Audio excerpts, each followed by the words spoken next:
Linguistic purpose and historical implications of Malapropism and code switching in the Philippines.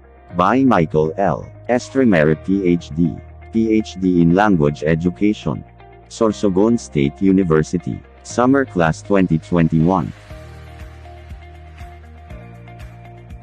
Research Local, Sorsogon City. Objectives. The general objective is delineate the purposes of malapropism and code switching on social media platforms. The specific objectives are the following. Elucidate the relevance between malapropism and code switching and propose a second language L2 theory capturing the results of the study.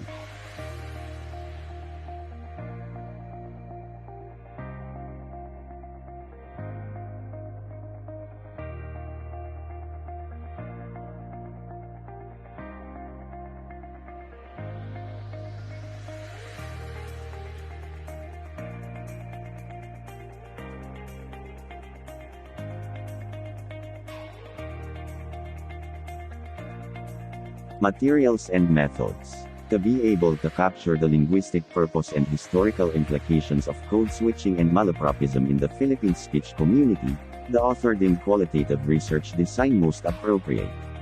According to Hammarberg et al. 2016, qualitative methods are designed to investigate about experience, meaning and perspective, most often from the viewpoint of the participant. Participants to this undertaking are purposefully selected considering the occurrences of code switching and malapropism on social media and casual conversations. These are the social media practitioners, teachers, and students. Palinkas et al. 2013 accentuate that purposeful sampling is widely used in qualitative research for the identification and selection of information-rich cases related to the phenomenon of interest.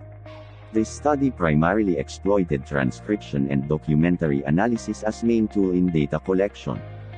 It made use of textual analysis and recorded conversations to expound clearly the occurrences of malapropism and code switching as transpired over social media platforms. In effect, document analysis is a methodical procedure for reviewing or evaluating documents, both printed and electronic, computer-based and internet-transmitted material.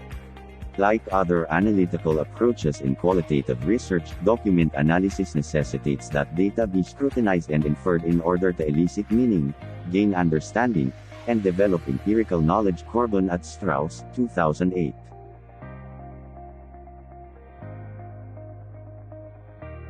Speakers transcode if they want to clarify and to give assurance by using two sets of languages, English and Filipino, common to both the speaker and the listener of the message.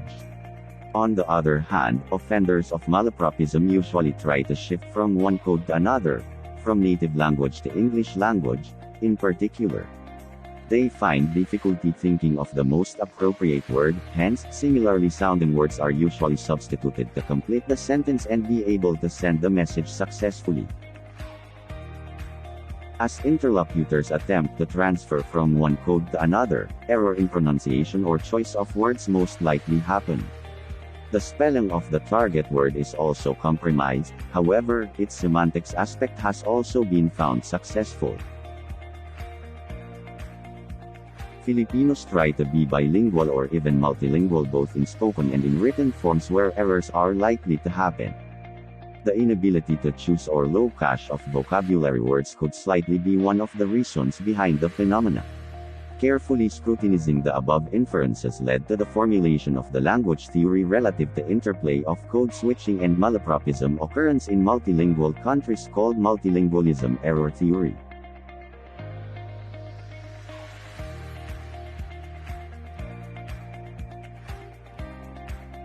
Conclusion. Some of the purposes of code switching by the participants are clarify and to give assurance by using two sets of languages common to the interlocutors. Malapropism occurred as a substitute to the similar-sounding lexis to complete the communication process. Malapropism and code switching are interrelated by purpose and process.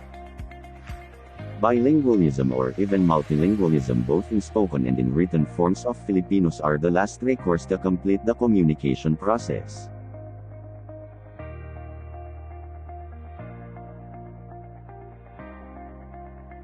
Recommendation.